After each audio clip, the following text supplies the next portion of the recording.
कुंडलिनी का मतलब होता है हमारी प्राण शक्ति।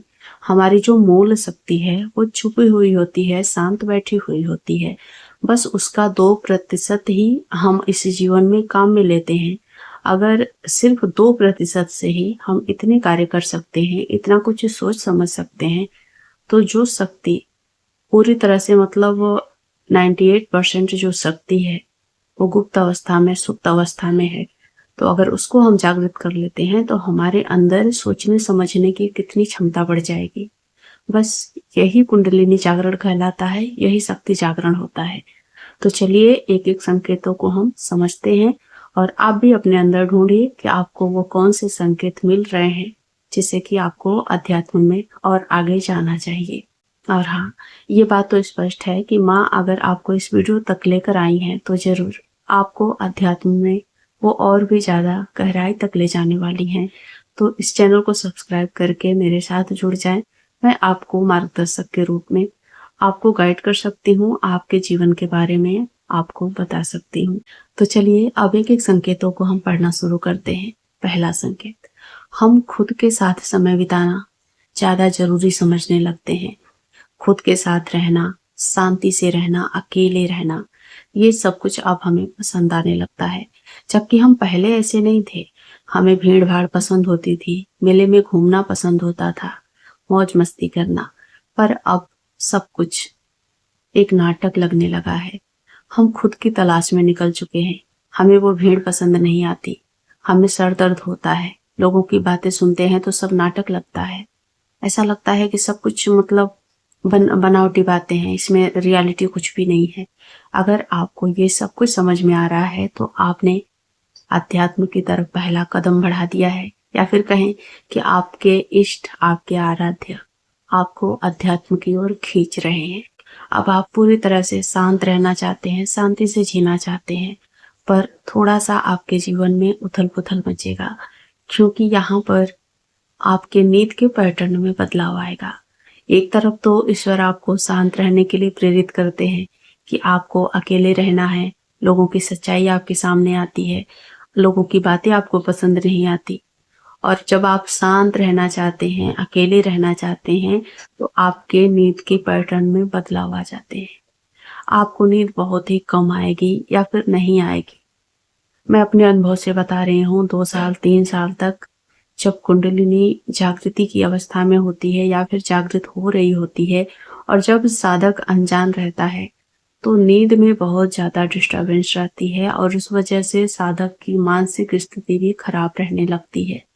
लेकिन इस समय तो आपको वीडियो मिल रहे हैं, बहुत सारी ऐसे वीडियो मिल जाते हैं जो आपको ये बताते हैं कि आपको नींद कम आ रही है या फिर नींद कम आने के बावजूद भी आपको थकान महसूस नहीं हो रही, आपको नींद की पूर्णता का आभास हो रहा है। तो ये सब कुछ कुंडलिनी के लक्षण हो सकते हैं, ऊर्जा जागृति के लक्षण हो सकते हैं। तो आप थोड़ा सा स्थिर हो जाते हैं। पर सोचिए, उस समय जब मैं कुंडलिनी के बारे में बिल्कुल नहीं जानती थी, अध्यात्म का ए भी नहीं पता था, तब परिस्थिति ऐसी थी कि मुझे नींद नहीं आती थी। 2 साल 3 साल तक मैं 1 घंटे 2 घंटे मतलब 24 घंटे में ऐसे ही मामूली सा नींद लेकर ही बिताई। समझिए कि कितना स्ट्रेस रहा होगा, कितनी मैं परेशान रही होंगी। तो नींद के पैटर्न में सबसे बड़ा बदलाव देखने को मिलता है जब हमारी कुंडलिनी अब जागृत होने की अवस्था में है, अब ऊपर की ओर बढ़ना शुरू कर देती है।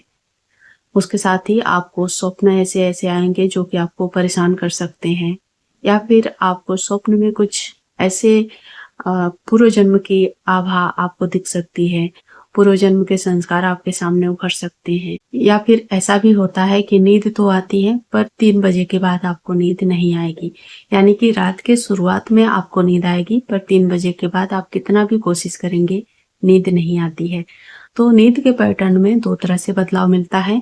एक ये कि आप पूरी रात नहीं सो पाएंगे, और दूसरा कि आप आधी रात सोएंगे और आधी रात जागेंगे। अब हम तीसरे संकेत को समझेंगे। तो तीसरे संकेत में आपकी जो सोच होगी, समझ होगी, और भी ज्यादा गहरी हो जाएगी। आप बिना कहे लोगों की भावनाओं को समझने लगोगे और इस कारण हमारे रिश्तों में मनमुटाव आ जाता है, यानी कि हमारे रिश्तेदार, हमारे अपने हमारे बारे में क्या सोचते हैं, हमें उनके भाव पहले से ही पता चल जाते हैं, उनके बिना कुछ कहे ही। इसलिए रिश्तों में दरार आना और सामाजिक दूरी बढ़ना, ये सब कुछ एक साधक के जीवन में देखने को मिलता है। माँ कुंडलिनी का पहला स्पर्श जब इंसान को होता है, तो वो पूरी तरह से सामाजिक दूरी बना लेता है। वो समझिए कि रिश्तों में है, घर परिवार में है, तो भी वो अपने आप को अकेला ही समझेगा। उसे लगेगा कि ये सब कुछ एक नाटक है, दिखावा है। क्योंकि इतना ज़्यादा बदलाव आता है हमारी भावनाओं, हमारे रहन-सहन, हमारे जीवन में, कि सब कुछ अब एक नाटक लगने लगेगा और हम मैं की खोज में निकल जाएँगे। सबसे बड़ा परिवर्तन ये होता है। अगर आपको भी ऐसा लगता है कि मैं कौन हूँ, मुझे जानना है, तो ज़रूर ये आपकी ऊर्जा शक्ति की पुकार है। आपकी ऊर्जा शक्ति आपको बुला रही है, उसको आप जानने की कोशिश करिए। यानी कि आपके आराध्य अब आपको उस ओर ढकेल रहे हैं, जिस शक्ति से, जिस ऊर्जा से अब तक आप अनजान थे। तो ये तो सब कुछ मानसिक बदलाव में आता है, यानी कि हमारे मन में परिवर्तन होता है, लेकिन इसके साथ ही हमारे शारीरिक बदलाव भी देखने को मिलता है।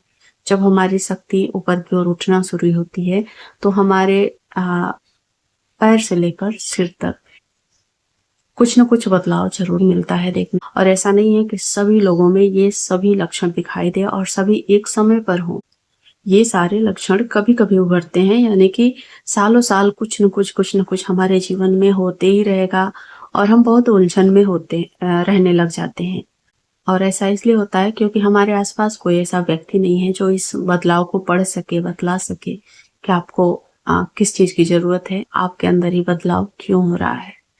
तो देखिए, मेरी जो कुंडलिनी है वो कहें कि मेरे पूर्व जन्म के कर्म के कारण मुझे ये एहसास करवाई, ध्यान साधना में मुझे इतना आगे लेकर गई, या फिर माँ की भक्ति के कारण मुझे ये सब कुछ जानने का मौका मिला। तो चलिए अगले वीडियो में मिलते हैं। यहाँ तक वीडियो देखने के लिए धन्यवाद।